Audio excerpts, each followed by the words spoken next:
ونصلي ونسلم على سيدنا ومولانا وملجأنا ومأوانا محمد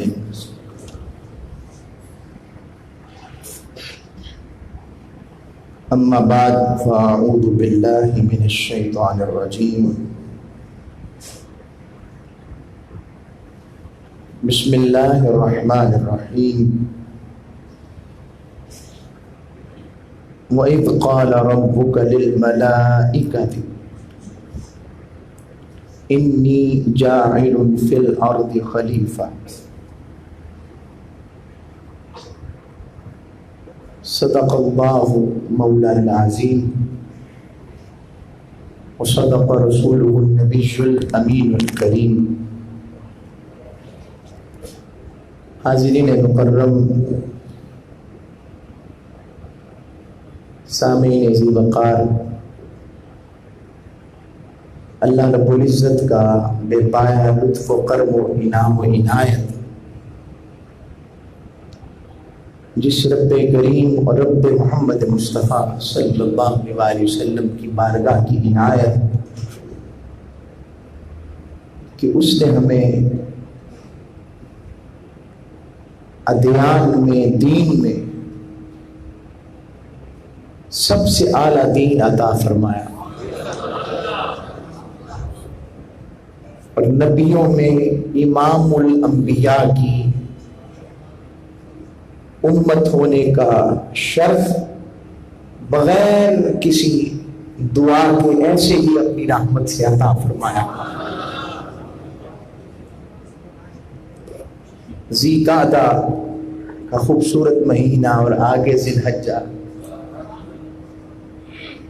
حج کے لیے قافلے چل پڑے ہیں۔ خوش نصیب، خوش بخت عرفات میں، کعبۃ اللہ میں، مدینہ منورہ میں ہر ایک اس مقام پر حاضر ہوں گے جہاں حاضر ہونے کا بندے کا حق ہے، جہاں بندگی معراج پاتی ہے۔ بندے کی معراج اس کی قربت اور معیت ہے۔ تو بندگی کی معراج جو ہے طواف کعبہ، صفا و مروہ، مقام عرفہ، جبل رحمت، یہ بندگی سکھانے کا طریقہ ہے، یہ پیوریفیکیشن کا ذریعہ ہے۔ بندگی کی معراج بارگاہ مصطفیٰ میں حاضری ہے۔ میں نے چاہا کہ ہم نے اپنے ایک سیریز شروع کر رہے ہیں پھر سے قصص الانبیاء کی، تاکہ ہم حضرت ابراہیم علیہ السلام تک پہنچ سکیں۔ زندگی رہی تو پھر آگے بھی آپ ذکر نصیب جو بھی سنیں گے، کیونکہ یہ ہمارے ایمان کا حصہ ہے کہ ہم تمام انبیاء پر ایمان رکھتے ہیں۔ کسی ایک نبی پر بھی ایمان سے انکار ہمیں اسلام سے نکال دے گا۔ سارے انبیاء حضرت آدم علیہ السلام سے لے کر تاجدار ختم نبوت و رسالہ آقا نامدار، محبوب اولین و آخرین، محبوب رب العالمین، وجہ تخلیق کائنات، وجہ تخلیق انسان، وجہ تخلیق شجر و حجر، وجہ تخلیق ملائکہ، اور وجہ تخلیق کل کائنات حضرت محمد مصطفیٰ صلی اللہ علیہ وسلم، حضور نبی اکرم صلی اللہ علیہ وآلہ وسلم کی ذات بابرکات و مقدسہ، مطہرہ، منورہ، مصفہ، مزکہ، مجلہ، در اعلیٰ، آپ کی شخصیت متبرقہ. اس تک ایمان لانا ہمارے ایمان کے لیے ضروری ہے. رب باری تعالیٰ نے انسان کو پیدا کیوں کیا؟ وما خلقت الجن والانس الا لیعبدون. ہم نے جن و انس کو اپنی عبادت کے لیے پیدا کیا. اور لیعبدون کے اندر حضرت عبداللہ ابن عباس فرماتے ہیں لا یعرفون، تاکہ تمہیں پہچان سکیں اور تم پہچان سکو. تو لیعرفون جو ہے اس میں رسالت ہے، لیعبدون کے اندر بندگی. تو بندگی کے اندر پہلی شخصیت، اور یہ بھی ذہن میں رکھیں، ذکر انبیاء اور رسل کرنا اور ذکر صالحین بعد از وصال کرنا، یہ طریقہ ہے رب باری تعالی. صالحین کا ذکر کرنا زندگی میں بھی اور بعد از وصال بھی. کیوں؟ رب کہتا ہے جو میرے ہو جاتے ہیں وہ مر کر بھی مرتے نہیں ہیں. اگر مر جاتے تو ذکر نہ ہوتا. مرنے کا مطلب ختم ہو جانا ہے. اور جو ہوئی میرے اور جو پیدائی میری محبت کی انتہا دکھانے کے لیے ہوئے ہو، وہ بندگی کی ہو، وہ محبوبیت کی ہو، وہ ابدیت کی ہو، وہ تعلق کے ربط الہیہ کی ہو، وہ سجود و قیام کی ہو، وہ تسبیح و تحلیل کی ہو، وہ سیرت و کردار کی ہو، وہ صداقت و امانت کی ہو، جس انداز میں بھی ہو، جس سے میرے ہونے کا پتہ لگے کہ یہ میرے ہیں. ان میں میرے اخلاق جھلکتے ہوئے نظر آئیں، ان میں میری صفتیں نظر آئیں، ان میں میری احکام کے کردار کی جھلک نظر آئے. جو میرے ہو جاتے ہیں وہ کبھی مرتے نہیں ہیں. اس لیے میں نے اپنے محبوب پر اترنے والے کلام اتمام تتمہ آخری کلام قرآن جو اتارا، اس میں میں نے اعلان کر دیا. فرمایا بندے کو کہا مجھ سے مانگ. بندے نے کہا اہدنا الصراط المستقیم، مالک مجھے صراط مستقیم عطا فرما. صرف سیدھا راستہ نہیں، اس پر استقامت بھی عطا فرما. رب نے آگے فرمایا یہ نہیں کہا جو زندہ ہے ان کا راستہ اپناؤ، جو چلے جائے ان کا راستہ ضروری نہیں. راستہ رب کا مانگا، رب نے راستہ بندوں کا بتا دیا اور کہا صراط الذین انعمت علیہم، ان لوگوں کا راستہ. مالک ہم تو تیری طلب والے، تیرا راستہ چاہتے، تیری بارگاہ چاہتے، تیری قربت چاہتے، تیری مدد چاہتے، تیرا قرب چاہتے، تیری بارگاہ سے خود کو مستفید کرنا چاہتے ہیں. رب نے کہا مجھ تک پہنچنے کے لیے ان کا راستہ جن پر میں نے انعام فرمایا ہے. اب یہ ذکر نہیں فرمایا کہ وہ انعام یافتگان موجود ہو یا ظاہر موجود نہ ہو. فرمایا جو میرے ہیں وہ موجود ہیں. جب میں جو ذکر کر رہا ہوں اور جن کا ذکر میں کرتا ہوں وہ بھی کبھی مان سکتے، وہ بھی کبھی ختم ہو سکتے. اگر فانی ہوتے تو ختم ہو جاتے، اپنی ذات میں رہتے تو ختم ہو جاتے. مگر چونکہ ان کا تعلق باقی سے مل گیا، جس کو فنا نہیں، جو حی القیوم ہے، تو جو حی القیوم ہمیشہ زندہ رہنے والا، ہمیشہ قائم رہنے والا. تولج اللیل فی النہار، جو رات میں سے دن میں سے رات کو نکالتا ہے. وہ تولج النہار فی اللیل، جو رات میں سے دن کو نکالتا ہے. تخرج الحی من المیت، جو زندہ میں سے مردہ کو نکالتا ہے. تخرج المیت من الحی، جو مردہ میں سے زندہ کو نکالتا ہے. جو اس شان والا ہو، جو اس کے ساتھ وابستہ ہو جاتا ہے اور اس کا خالص ہو جائے، اس کا بندہ بن جائے، اس کا بردہ بن جائے، اس کا غلام ہو جائے، اس سے عجز والا بن جائے، اس کی بارگاہ میں انکساری والا بن جائے، اس کی بارگاہ میں معیت والا بن جائے، جو ایسے ہو جاتے ہیں تو رب نے فرمایا صراط الذین انعمت علیہم، ان لوگوں کا راستہ جن پر میں نے انعام فرمایا ہے۔ تو انعام یافتگان کبھی ختم نہیں ہوتے، تو جب ختم نہیں ہوتے تو ان کا ذکر بتا رہا ہے کہ ان کا ذکر کرنا بھی قیامت تک ختم نہیں ہوگا، اور جب قیامت تک ختم نہیں ہوگا تو ان کا ذکر کرنا بعد از وصال بھی جائز۔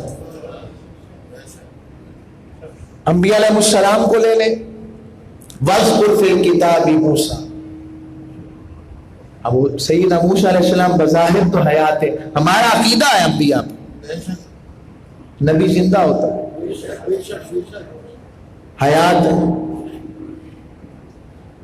بس ایک ہی نقطہ دے دیتا ہوں، قرآن و حدیث میں نہیں جا رہا، ایک حدیث کی بات بتا دیتا، ایسے اشارہ دیتا ہوں، اگر ختم ہو جانا ہے نبی کا کام، نعوذ باللہ من ذالک، اگر یہ سوال آئے کہ وہ تو ایک ڈاکیا پوسٹ مین تھے، پیغام دیا چلے گئے، اس سے بڑا جاہل کوئی نہیں جو ایسی سوچ رکھتا، وہ کوئی ہو، وہ جہالت میں، وہ تفرقے میں، اور وہ نظریہ بدعت پر ہے۔ رب کا تو مقصود یہ نہیں، محبوب بنا کر بھی کبھی ناقص کرتا ہے، محبوبوں میں بھی کبھی نقص ہوتا ہے، اور جو اس کا ہو وہ نقص رہنے دے گا، اس کے باری جائیں، وہ کہتا ہے جو ان کی سنگت والے ہو جائیں، میں نے پچھلی دفعہ ذکر کیا تھا نا، تو وہ اپنے صفت اور وصف تخلیق میں ناپاک ہو، مگر صرف ان کی سنگت والا ہو جائے تو میں اس کا ذکر بھی جانور کہہ کر قرآن میں کرتا ہوں۔ بس اشارہ دیا میں نے آپ کو، سمجھائی۔ اچھا مضمون، یہ گلی کبھی چل پڑتے ہیں تو پھر ہمارا ارادہ کچھ اور ہوتا ہے، مگر اللہ رسول کا کرم ہو جاتا ہے اس طرح، یقیناً ارادہ کچھ اور تھا، مضمون کچھ اور شروع کیا۔ تو سیدنا ابراہیم موسیٰ علیہ السلام حیات نہیں، بظاہر موجود نہیں، اب اشارہ کر رہا تھا معراج النبی پر، ختم ہو گیا اگر نبی، تو آقا علیہ السلام نے کس کو دیکھا؟ جو سرخ ٹیلے کے پاس قبر میں، وَهُمْ صَلَاتُهُمْ، اور وہ نماز میں تھے، فی قبری، اپنی قبر کے اندر صلاۃ پڑھ رہے تھے۔ اور آقا نے یہ بھی فرمایا بخاری کی حدیث، مجھے موقع ملتا تو تمہیں دکھاتا کہ اس کے پاس ان کی قبر کیسے تھی، وَهُمْ فِي صَلَاتِهِمْ، اور وہ اپنی نماز میں مشغول تھے، اپنی قبر کے اندر، اپنی قبر میں نماز میں مشغول تھے۔ کون؟ سیدنا موسیٰ علیہ السلام۔ اس سے دو عقیدے نکل آئے، ایک حیات انبیاء کا، دوسرا نظر مصطفیٰ کا۔ آج بھی جائیں نا، میں کھول دیتا ہوں بات، چھپاتا نہیں، آج بھی جائیں تو وسوسہ ڈالا جاتا ہے یا ڈال دیا جاتا ہے یا ڈال جاتا ہے، جالیاں ہیں سنہری، پیچھے تو پردہ ہے، پردے کے پیچھے کا تربت ہوگی، تربت کے اوپر کوئی مٹی ہوگی، تعویذ ہوگا، تعویذ کے اندر میرے مصطفیٰ علیہ السلام قبر اقدس کے اندر ہوں گے، تو دیکھ لیں۔ تو حضور نے بتایا اگر موسیٰ کو تک سکتا ہوں نا تو مجھے رب نے کیا دیا ہوگا۔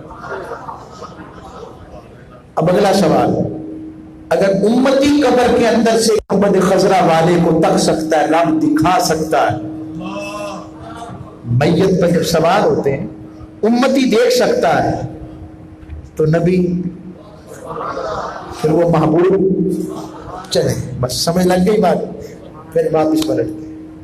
حیات الانبیاء، موسیٰ علیہ السلام، عیسیٰ علیہ السلام کا، میں اشارہ بس دے رہا ہوں، عیسیٰ علیہ السلام کا ذکر آ گیا، بظاہر تو آسمان پر اٹھائے ہوئے، مریم سلام اللہ علیہ کا ذکر، ابراہیم علیہ السلام کا ذکر، سیدنا زکریا کا ذکر، سب کا ذکر کیا. تو جب ذکر ہو رہا تھا بظاہر موجود تھے نہیں، تو ان کا ذکر کرنے کی ضرورت کیا ہے؟ رب سے پوچھو نا، مالک ذکر کی ضرورت کیا ہے؟ رب نے کہا بتانا چاہتا ہوں میں احسان نہیں رکھتا، اور باپ محبوب کی ان سب نے میرے محبوب کا ذکر کیا، ان کی زبان سے میں نے مصطفیٰ کا ذکر کروایا، اور ان سب کا ذکر مصطفیٰ علیہ السلام کی زبان سے کروا دیا. اور تیسری بات یہ ہے پھر میں نے محبوب کا ذکر خود بھی کیا اور آج بھی کر رہا ہوں. تو انبیاء پھر صالحین کی بات آ گئی. قرآن نے پھر بتا دیا کہ وہ انعام یافتگان کون ہے. من یطع اللہ والرسول، جو اللہ اور اس کے رسول کی اطاعت کرتا ہے اور کرتا رہے. مع الذین انعم اللہ علیہم من النبیین، وہی نبیوں میں سے، والصدیقین، وہی صدیقین میں سے، والشہداء، وہ شہیدوں میں سے، والصالحین، وہی صالحین میں سے، وحسن اولئک رفیقا، کتنے خوبصورت ہنسی اور دلبر رفاقت اور سنگت والے. رب کہہ رہا حسن والے، خوبصورت پیاری سنگت والے. مالک اس میں تو بلال جیسے کالے بھی آ جائیں. رب نے کہا اس کی کالا پن چھوڑو، اس کا اخلاص تو دیکھو، پیار تو دیکھو، اس کی محبت تو دیکھو، اس کی میت تو دیکھو، اس کی وارفتگی تو دیکھو، اس کی وفا تو دیکھو. یہ سارے اب بتانا مقصود یہ ہے. اب ایک نقطہ یہاں پر نصیب ہوا، رکیں آپ ذرا. نبیوں کو نبوت جو ہم کہتے ہیں نا در مصطفیٰ کے صدقے ملی، یہ آیت کہہ رہے ہیں. اوپر والی آیت دوبارہ میں پڑھتا ہوں، کاش وائٹ بورڈ ہوتا تو میں آپ کو لکھ کر آیت کا سیکوینس، اب کسی کے موبائل میں بھی ہو تو وہ بھی دیکھ لیں. سورہ النساء اور آیت نمبر بنے گی اس کی تقریباً 60 کے قریب آئے گی آیت. من یطع اللہ والرسول، جو اللہ اور اس کے رسول کی اطاعت کرتا ہے، فَأُولَٰئِكَ مَعَ الَّذِينَ أَنْعَمَ اللَّهُ عَلَيْهِمْ، پس وہ ان کے ساتھ ہوگا جن لوگوں پر میں نے انعام کیا، من النبیین، نبیوں میں سے. مالک اوپر کہہ رہا ہے اطاعت رسول، نیچے لا رہا ہے نبوت کو. ماجرا کیا ہے؟ رب نے کہا ساتھ کی قربت بتا کر بتانا چاہتا ہوں نبیوں کو بھی نبوت رسول کی اطاعت کے صدقے عطا فرمائی ہے.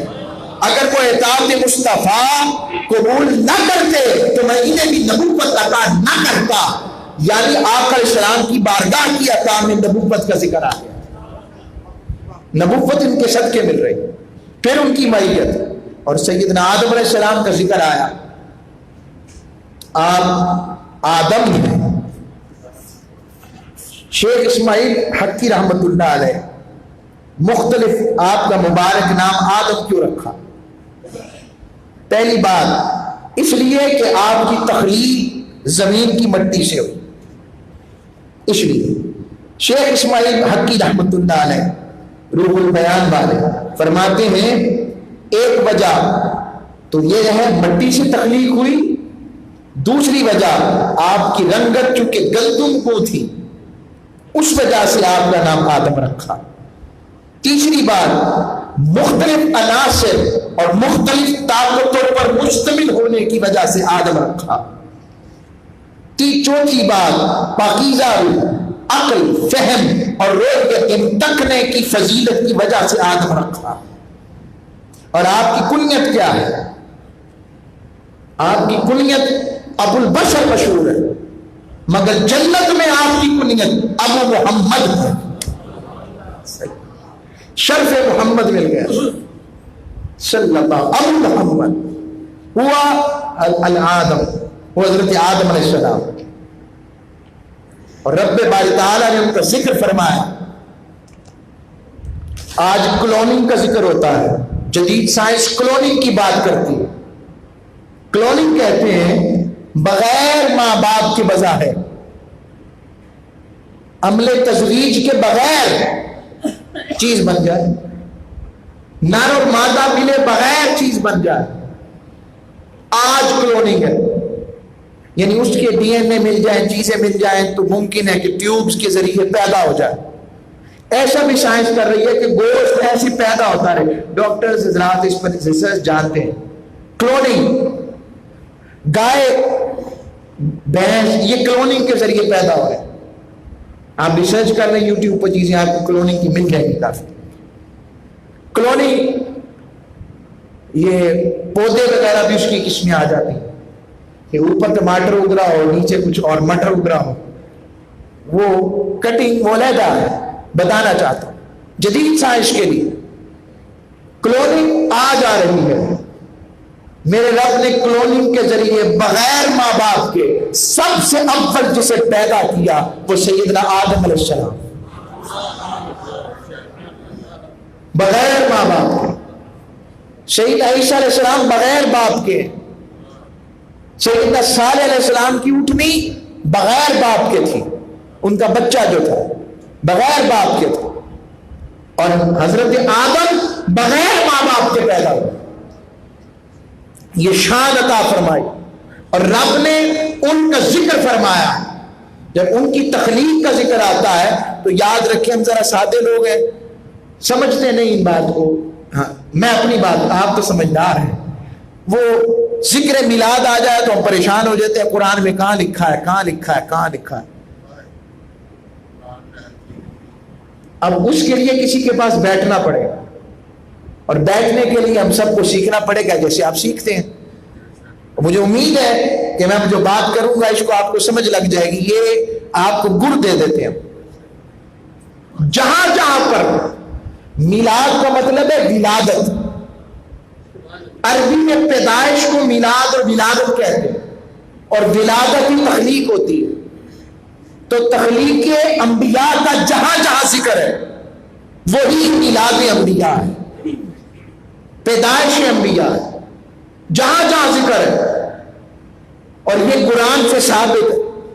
اب رب نے جب تخلیق اور میلاد آدم کا ذکر کیا تو کہا وَإِذْ قَالَ رَبُّكَ لِلْمَلَائِكَةِ إِنِّي جَاعِلٌ فِي الْأَرْضِ خَلِيفَةً. معبود وہ وقت یاد کرو. وَإِذْ اور یاد کرو. کسے یاد کروایا جا رہا ہے؟ یاد کروانے والا کون ہے؟ یاد کروانے والا رب باری تعالیٰ ہے. اور یاد جسے کروایا جا رہا ہے وہ ذات محمد مصطفیٰ. اب میں آپ سے پوچھوں، یاد ہے آپ کو وہ والا خطاب؟ یاد کریں جب میں نے پچھلی دفعہ سنگت کا ذکر کیا تو کچھ یاد آیا؟ میں نے پتھروں کی سنگت کا ذکر کیا، آپ کہیں گے ہاں ہاں یاد آ گیا. تو یاد اس کا مطلب ہوتا ہے کہ وہ چیز ذہن میں موجود ہو، دیکھی ہو، تکی ہو، تبھی کہا جائے گا نا وہ وقت یاد کرو. جب بھی یاد آئے گا. اب رب سے بڑھ کر کوئی کامل کلام والا ہے. رب کہہ رہا وہ اور جب یاد کرو. اس میں اذکر فعل محذوف ہے، یاد کروایا جا رہا ہے. کسے؟ محمد مصطفیٰ علیہ السلام یاد کروایا جا رہا ہے. معبود وہ وقت یاد کرو جب ہم نے فرشتوں سے کہا، آپ کے رب نے فرشتوں سے کہا ہے ربو کا حبیب تیرے رب نے. کیا پیار کا انداز ہے. رب کہتا تو سیدھا کہتا وَإِذْ قَالَ رَبُّ الْعَالَمِينَ. جب عالموں کے رب نے کہا وَإِذْ قَالَ رَبُّ الْمَلَائِكَةِ. اور جب فرشتوں کے رب نے کہا وَإِذْ قَالَ رَبُّ الْأَنْبِيَاءِ. جب انبیاء کے رب نے کہا وَإِذْ قَالَ رَبُّ الْمَشْرِقَيْنِ وَالْمَغْرِبَيْنِ. رب کہہ سکتا تھا، رب نے کہا نہیں، یہ ساری پہچانیں نیچے ہیں. وَإِذْ قَالَ رَبُّكَ. معبود وہ وقت یاد کرو جب تیرے رب نے کہا، اس طاقتوں والے نے کہا. یاد کروا کر آقا کی موجودگی بتا رہا ہے. یاد سے کروایا جاتا ہے جس نے وہ منظر بالبصیرت یا بالبصارت دیکھا اور جانا ہو. تو آقا سے پوچھا آقا، اس حضور نے اس سے پردہ اٹھایا. آقا سے پوچھا آقا متا وجبت لکن نبوہ. آقا کب سے نبی ہے؟ کب سے نبی ہے؟ کب نبوت واجب ہو گئی؟ فرمایا وَآدَمُ بَيْنَ الرُّوحِ وَالْجَسَدِ. ابھی پہلا بشر، پہلا آدم بھی ابھی روح اور جسم کے درمیان تھا. میں تب بھی نبی تھا. اس لیے رب مگر تجھے تو پتا ہے نا بتایا ہوا ہے دکھایا ہوا ہے.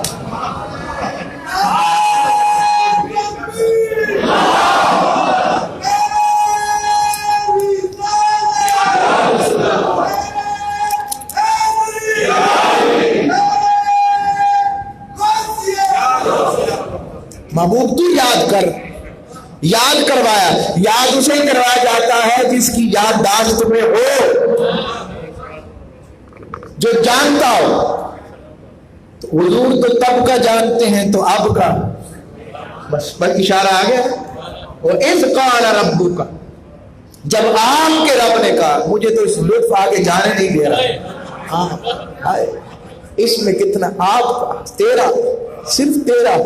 ہائے قرآن میں کئی 100 مرتبہ رب نے اپنا ہونا, ایک جگہ تو اخیری کر دی نا سورہ نساء میں فرمایا بسم اللہ الرحمن الرحیم فلا وربک. منافقین کہتے تھے کہ ہم اللہ کی تو مانتے ہیں. حضور علیہ الصلوۃ والسلام کی بارگاہ میں کچھ مشکوک تھے. رب نے کہا فلا, بس ایسا نہیں جیسا تم سمجھے ہو. میرے اور محبوب کو جدا کرتے ہو, میری اور محبوب کی عطا میں فرق سمجھتے ہو, میرے اور میرے محبوب سے وفا میں فرق سمجھتے ہو, میرے اور میرے محبوب کی اطاعت میں فرق سمجھتے ہو. فلا وربک, حبیب میں انہیں بتاتا ہوں تیرا مقام میری بارگاہ میں کیا ہے.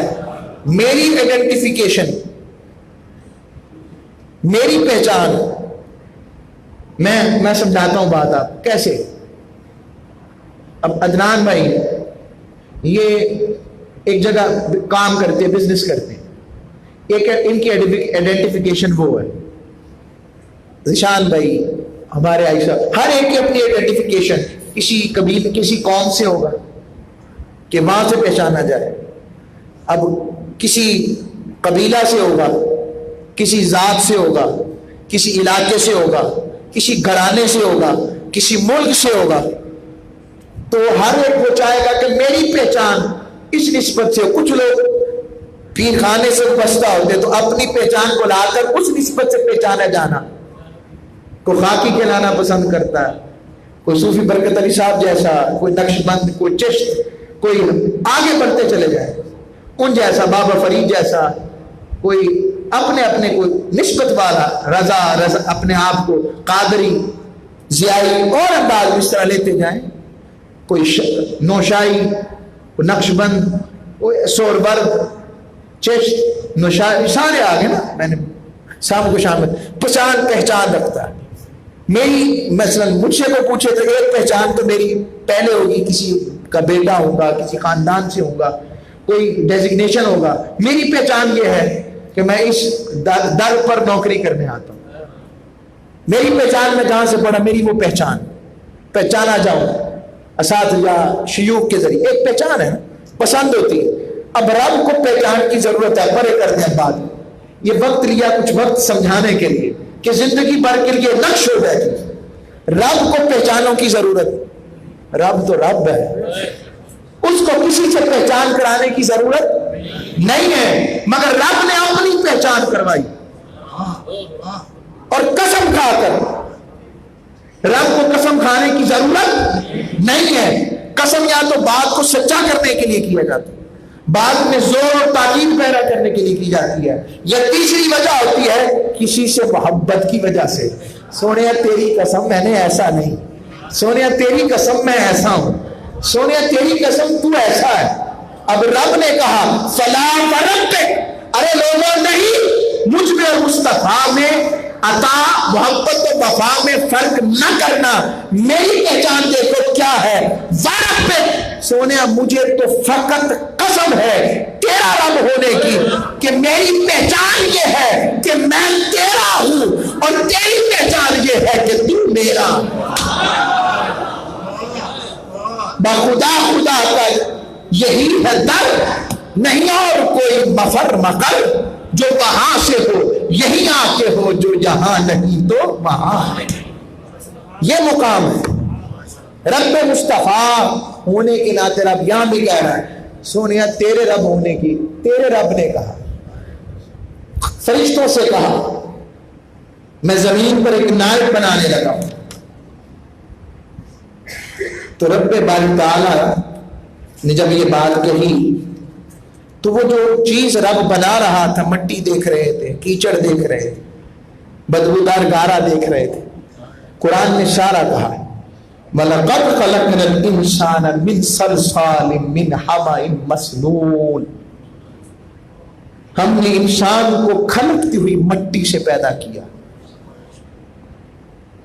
پھر کہیں فرماتا ہے انی خالق بشرا من طین، میں نے بشر کو کیچڑ سے، مٹی، تین لازم، مڈ، کلے، اس سے پیدا کیا ہے. کہیں پر سیاہ بدبودار گارے کا ذکر کرتا ہے، کہیں پر کیچڑ کی بات کرتا ہے. اب اس نسبت سے جب آپ آ جاتے ہیں تو کئی ذہنوں میں سوال آ سکتا ہے. قرآن مجید فرقان حمید نے جو ذکر کیا ہے، مائن دافع کا ذکر کیا ہے، اچھلتے ہوئے پانی سے، مائن مہین کا ذکر کیا ہے، حقیر پانی کے نطفے سے، کہ نطفۃ امشاج کا ذکر کیا ہے، مخلوط نطفے سے. یہ اللہ رب العزت نے مختلف انسان کی تخلیق کے طریقہ کار کو پیدا فرمایا. اب میں اس مضمون کو زیادہ رکھنے کے بجائے نبوت پر لے آتا ہوں. کئیوں کے ذہن میں آئے گا تو پھر نبی بھی ایسے پیدا ہوئے. اگر ذہن میں یہ سوال آ جائے تو اسے یاد رکھیں، میں اس کو مثالوں سے سمجھاتا ہوں. مٹی مٹی میں بھی فرق ہوتا ہے. یہ بڑی لطیف بات ہے، مگر اس میں عقیدہ چھپا ہے. یہاں سے بار کر دیتا ہے شیطان، لوگ اس مٹی سے پیدا ہوئے، نبی بھی، فلاں بھی، تو تم فضیلت اور شرف کی بات کرتے ہو. یہ اگر ذہن میں، یہ بڑی اہم بات، میں دوبارہ ذرا توجہ سے سننی ہے بات، دھیان سے، اس میں نچوڑ ہے عقیدے کا ہمارا. وہ یہ اللہ رب العزت نے نبیوں کو پیدا کیا. اب مٹی کی مثال لے رہے، مٹی، اس کے اندر بدبو، یہ ساری چیزیں موجود ہیں، مگر مٹی مٹی میں بھی فرق ہے. ایک مٹی ہے، جو چیز زمین سے نکلتی ہے وہ مٹی ہوتی ہے اور مٹی کی اقسام ہے. ایک مٹی ہے جس سے آپ مٹی کے برتن بناتے ہیں، ہے وہ بھی مٹی. ایک مٹی ہے جس سے آپ چینی کا برتن بناتے ہیں، وہ بھی مٹی.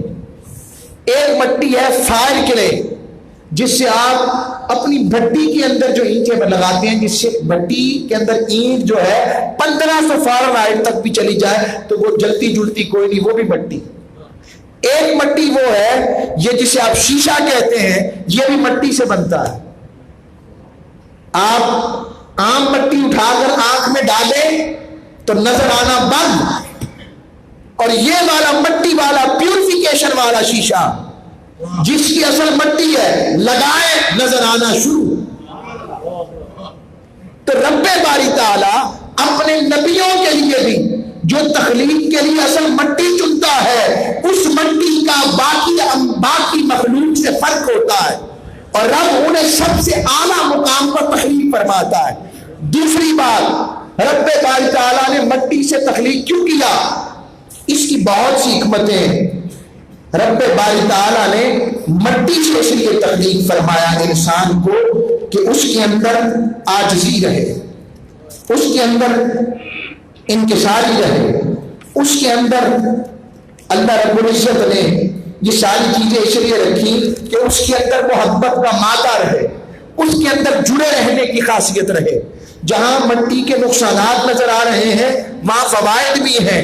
اب آخری بات جو دے رہا ہوں، رب نے جب فرشتوں سے کہا مٹی سے میں انسان بنا رہا ہوں، ان فرشتوں نے فوراً کہا اتجعل فیہا من یفسد فیہا ویسفک الدماء، مالک تو ایسے کو انسان کو تخلیق کر رہا ہے جو زمین میں فساد برپا کرے گا، خون ریزی کرے گا، خون بہائے گا. حالانکہ ہم تیری تسبیح بیان کرتے ہیں، حمد بیان کرتے ہیں، پاکی بیان کرتے ہیں، ہم ہیں نا، ہمیں خلافت کا درجہ دے. حق تھا، کہہ سکتے تھے. رب نے کہا خبردار، خاموش ہو جاؤ، انی اعلم ما لا تعلمون، جو میں جانتا ہوں وہ تم نہیں جانتے، خاموش ہو جاؤ۔ اور جب تخلیق آدم ہو گئی، رب نے حسن اہتمام کے ساتھ اپنے آدم کو پیدا فرمایا، اور پیدا فرما کر پھر فرمایا فَنَفَخْتُ فِيهِ مِن رُوحِي، بنا کر کہا پھر میں نے اپنی روح کا چراغ، اپنے نور کا چراغ روح کی صورت میں آدم کے اندر رکھا، اور کہا فرشتوں تم تو صرف نور والے تھے، اس کو دیکھو، میرے تخلیق کا کمال دیکھو۔ اگر اس کی جو ظاہر حالت ہے، بشریت ہے، اس میں مٹی ہے، بدبودار گارا ہے، سیاہی ہے، اس کے اندر ساری خصلتیں پائی جاتی ہیں، مگر میرے نور کے چراغ کی وجہ سے اب کوئی آدم جیسا نہیں ہے، اس کے اندر ہر صفت ہے، مگر یہ لوٹ کر میری طرف آتا ہے، جھکتا میری طرف ہے۔ اس میں دونوں چیزیں رکھی ہیں، برائی کو بھی اپنا سکتا ہے، اچھائی کو بھی اپنا سکتا ہے، اور برائی کی طاقت ہونے کے باوجود اس کو دبا کر میرے حکم کے جسم و روح کو تابع کرتا ہے۔ اس وجہ سے میں نے اس آدم کو جسم و روح کا نمونہ اور اپنی تخلیق کا کمال بنایا ہے، جس میں میں نے دونوں چیزیں رکھی، مادیت بھی رکھی ہے، روحانیت بھی رکھی۔ اب چونکہ اس پر عمومی طور پر گفتگو کم کی جاتی ہے، تو میں نے بتایا کہ تخلیق آدم کی اصل کیا ہے، یہ حضرت آدم علیہ السلام۔ اب اس پر اور بہت سی چیزیں موجود، مگر میں اور حضرت آدم علیہ السلام جنت کے لیے نہیں بنائے گئے، انی جاعل فی الارض، زمین کے خلیفہ کے لیے بنائے گئے تھے۔ اور پھر جب بنا لیا تو سب فرشتوں کو کہا چلو آ جاؤ، اور ادھر کیا کیا، وہ علم آدم الاسماء کلھا، ہم نے خود اپنے آدم کو ساری چیزیں سکھا دی۔ ہائے ہائے، یہ علم آدم ہے، ساری چیزوں کے نام سکھا دیے، علم، حلم، کمالات، یعنی استاد رب ہے، شاگرد حضرت آدم ہے۔ اور فرشتوں کو کہا چلو تم بھی آ جاؤ، بتاؤ چیزوں کے نام۔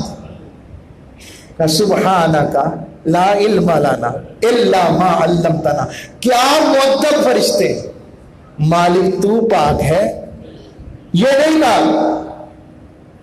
کہ تمہیں سکھائے نہیں، فرمایا نہیں، لا علم لنا الا ما علمتنا، ہمیں کچھ نہیں پتا، اتنا ہی پتا ہے جتنا تو نے ہمارے برتن دیکھ کر ہمیں علم عطا فرمایا۔ ہائے ہائے، عز دیکھے فرشتوں کا، یہ نہیں کہا مال کا تو نے دسیا ہی نہیں، اب امتحان لیتے ہو، پڑھایا ہی نہیں۔ رب نے کہا نہیں، پتا تھا یہ کوئی عام نہیں رہا، اس کی پیشانی میں کوئی نور چمک رہا ہے، کوئی آنکھوں میں نور ہے۔ تو بس جب فرشتوں نے کہا تو رب نے کہا چلو آدم بتاؤ، پھر سب کو نام بتاؤ۔ سب چیزوں کے نام بتانا شروع کیے، ساری چیزوں کے نام بتائے، اور انگشت بدندہ ہو گئے فرشتے۔ رب نے کہا چلو حکم دیتا ہوں اسے سجدہ کرو۔ اب یہ سجدہ تعظیمی ہے، سجدہ عبادت نہیں، اونچی آواز سے سجدہ عبادت، سجدہ عبادت رب کے سوا کسی کے لیے جائز نہیں ہے۔ سجدہ تعظیمی بھی شریعت محمدی میں حرام ہے، سن لیں، شریعت محمدی میں سجدہ تعظیمی بھی، بوسہ لینے میں اور سجدہ کرنے میں فرق ہوتا ہے۔ اب آپ اپنے بچے کو، چھوٹا بچہ جھک کر بوسہ لیں تو کوئی تصویر بنا دے کہ لو جی سجدہ کر دا پیا دے، جائز ہے؟ بوسہ لینے میں اور سجدہ کرنے میں، ہاں بس میں اس پہ آگے نہیں جاؤں گا، سمجھ لگ کے موضوع مکمل کر دو، ایک منٹ دے دیں بس۔ اب آدم علیہ السلام کو کہا آپ بتائیں، سارے نام بتائے، اب سارے فرشتوں کو کہا سجدہ کرو، سب نے پھر سجدہ کیا۔ اب علم کی حقیقت مانی جبرائیل نے بھی، اسرائیل نے بھی، میکائیل نے بھی، اسرافیل نے بھی، سارے ملائکہ نے، اور سب نے سجدہ کیا۔ ایک بات تو پتہ لگ گئی نا، اگر علم آدم کا یہ مقام ہے کہ سارے فرشتے سجدہ کریں تو علم مصطفیٰ کیا ہوگا؟ کئی کہتے نہیں وہ حضرت جبرائیل استاد ہیں آقا علیہ السلام کے، وہ تو آدم کے استاد نہیں بن سکے، آدم ان سے آدم علیہ السلام سے وہ سیکھ رہے تھے، اچھا ہے بھی ہے، اچھا یہ بھی ہے، اچھا ہاں ہاں واہ، وہ سیکھ رہے تھے۔ تو ادھر میرے آقا کی بات آئے، کہتے جبریل قرآن لے کر آتے تھے، وجہ یہ تھی کہ رب نے ڈیوٹی لگائی تھی خادم کی، سکھانے نہیں آتے تھے، لے کے آتے تھے تاکہ ان کا بھی نوکروں میں نام آ جائے بس۔ باقی آدم کو فضیلت کیسے ملی علیہ السلام، اور شیطان کی وائس کا ٹاپک اگلا رکھیں گے۔ میں اتنا کہوں گا، رب نے پیدا کیا تو وہ عز و انکساری کا پیکر بن گیا۔ حضرت حوا سے نکاح ہوا تو کہا مالک ہمارا حق مہر کیا ہے، حدیث میں آیا ہے، فرمایا تمہارا حق مہر یہ ہے، ایک روایت میں 2، ایک روایت میں 5، ایک روایت میں 7، ایک روایت میں 11، بس تم 11 مرتبہ تک میرے محبوب پر درود پڑھو، یہی تمہارا حق مہر ہے۔ صلی اللہ علیہ وسلم۔